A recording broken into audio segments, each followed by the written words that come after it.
So guys, I'm still sick. Unfortunately, I haven't really been riding much. But my 240's been sitting in the driveway profusely leaking brake fluid everywhere because my caliper is bad, so I'm gonna go swap that real quick. Let's get it done.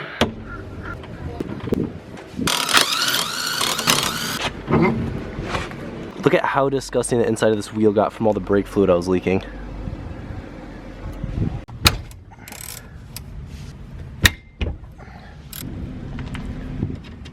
Now, one thing I learned from Taylor repeating mistakes from other people's videos is to take the e-brake off before you try to remove the caliper, of course. Now, I've never really done this before, but it seems pretty self-explanatory, so I'm not too worried in terms of doing something wrong. Although I probably should have broken this loose before, because this seems like it might be a pain. Just don't know how messy of a job it is, to be honest. Like expecting brake fluid to just come spewing everywhere, but I don't think that's the case. Seems like all the fluid's already been drained out from my leak. Before, I didn't realize that you could turn them, and I was just trying to like clamp at them like crazy last time I tried to do brakes, but you learn your lesson. So I got everything together. It wasn't too bad. I was just putting the little clip for the e-brake in backwards, which was really stupid, but other than that, it was super easy. And I just got my neighbor coming out to help me pump the brakes. So I'm pretty sure it was just leaking around the seal on the piston. I just maneuvered the 240 into the garage without a steering wheel with my hand on the hub, and I'm thoroughly proud of myself, but I wish I was filming because I wasn't. So you guys are just gonna have to take my word for it. Today we are on the hunt to figure out why the car only boosts like 6 PSI when it should be more around 12. I went out street drifting in a big warehouse parking lot one night and it was rainy, and I probably hit a bump and got a boost leak somewhere. So now the task is to find out where the boost leak is coming from. So just looking around for boost leaks by hand, I think I see something in here that looks like the rubber's cracked, so that might be where it's coming from. Well, here's your boost leak, ladies and gentlemen. Found the culprit. What I want to do now is actually lower my seat as low as I can get it, because although you guys probably can't tell, my head is like really close to the ceiling, and it's kind of annoying having to always worry about hitting my head. So what I'm gonna do is get rid of the sliders that I put in, so my seat will be in a fixed position. I'm just gonna basically have to drill holes into the bracket and bypass the slider, but I'll also be able to move down a couple notches on the seat, so I should get quite a bit of extra room by doing that. If you guys can see, I can move this down one notch, and then I can also get rid of this slider, so that'll give me about that much more headroom, which is quite a bit. First thing I'm doing is marking my seat position, so I know where I wanna put it. Pulling the seat out so it'll be way easier to work with. So these are my planted seat rails, in case you're wondering how low they sit.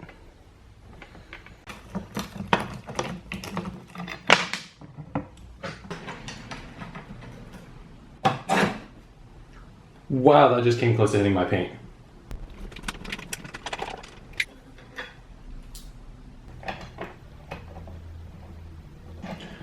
Drop it down low. Now the moment of truth is to see how low they really sit.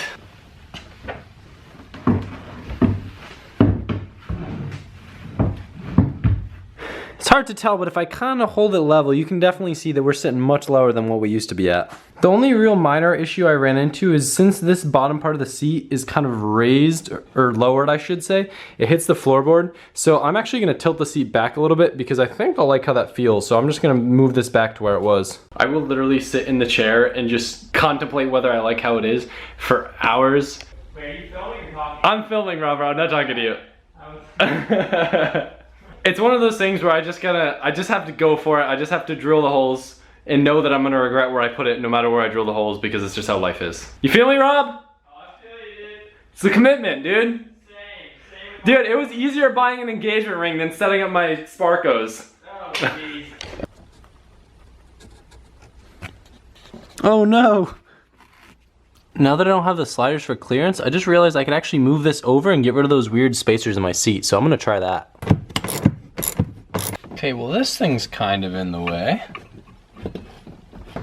I'm trying to see if I tighten this, if it'll just kind of snug it in and maybe bend it a little bit.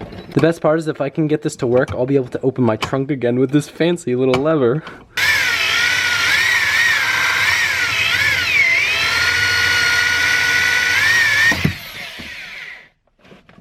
Come on! Well, that sucks. Shout out to Harbor Freight. Well, I think it's time to take a break until I get a bigger drill bit, unfortunately. I tried just swirling it around to make it bigger, but it's taking forever and this drill bit sucks, so. My next project is going to be installing a beautiful new coolant temp gauge. First thing I gotta do is stick a new temp sensor in, and I like to do it the ghetto way where I just spin it out, let the coolant gush all over, and try to spin the new one in really fast.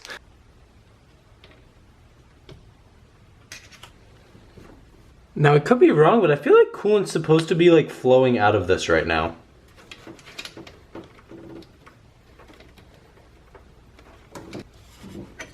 Now comes the fun part where I get to wire it. I actually really like wiring. It's really fun. I don't know why. Maybe because it's hard to mess up. I'm gonna mess up now. Okay, so I don't know how they expect anyone to get anywhere with this short of wiring. Like, this will barely make it to the gauge. Well, it's not gonna make it to the gauge. Not if I wanna do this properly. Like, I'd have to do a straight shoot to even get it to go anywhere near the gauge. So I gotta cut up this beautiful wire.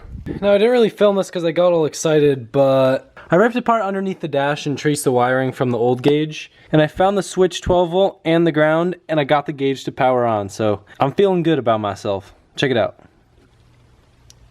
We have life. The gauge looks so cool. Since the wiring's too short, I'm gonna use some of the existing wiring. Now I'm gonna use a cool trick that my dad taught me, because this kind of comes through the inside, not of the fender, but of whatever you'd call this thing. So I'm gonna tape the wire to itself and then pull it through, so I don't have to feed a wire through.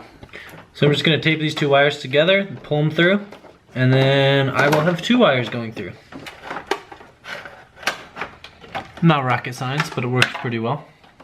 After all that, I just traced out the wire and figured out that it's not gonna be long enough. Dun dun dun dun.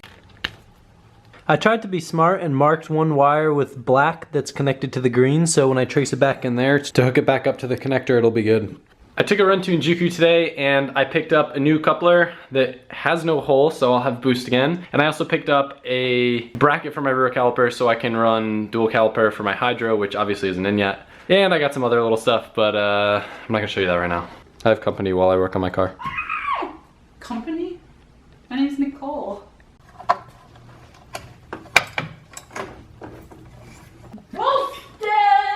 No, Nicole, it's not a boost gauge. I just finished splicing into all the wires and the gauge works. We're reading 73 right now, which sounds about accurate. My old gauge used to read like 180 at not starting temperature, so it's all good. Now we just gotta clean up the wiring and tuck everything and make it look nice.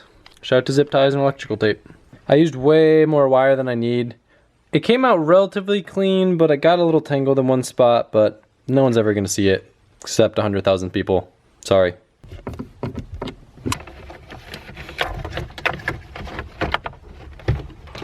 All in there, all nice and pretty.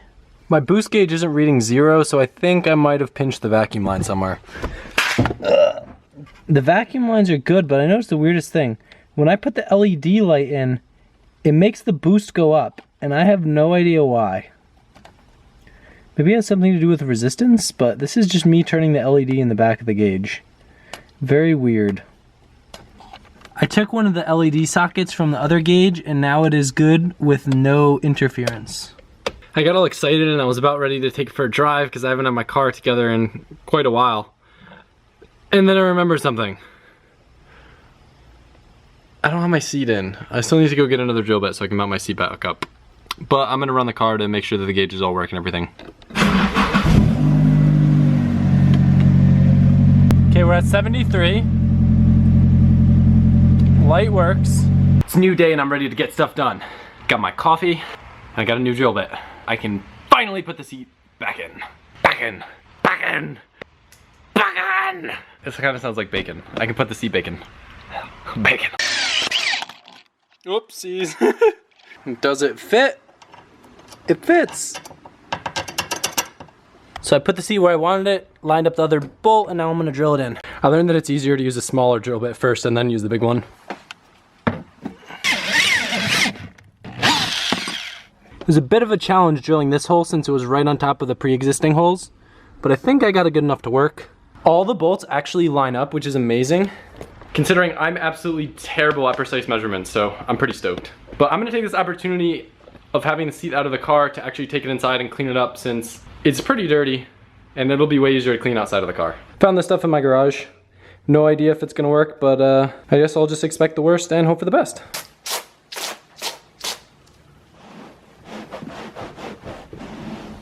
I really hope I just didn't stain that. What? I'm half talking to the camera. Oh. That's okay. This stuff is haunted. It's going on its own. It didn't really make a big difference, but whatever.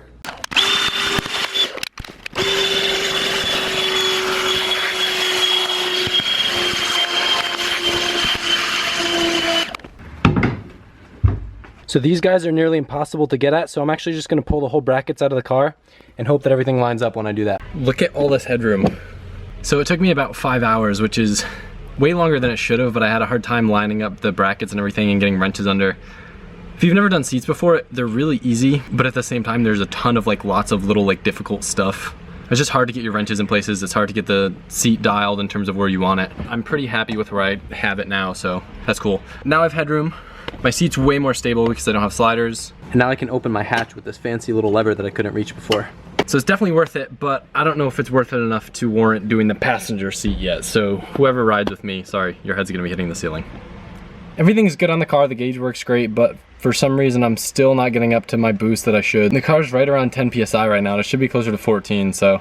This video would keep on going forever if I just kept on filming all the stuff that I'm trying to fix. So I think I'm just gonna end it here. And the next video hopefully will have an update of myself fixing the boost leak. So thank you guys for watching. There wasn't a lot of talking in this one. Just give me advice on how to make videos like this because I'm always going to be working on this car. So might as well film it and try to make something you guys like. Thanks for watching.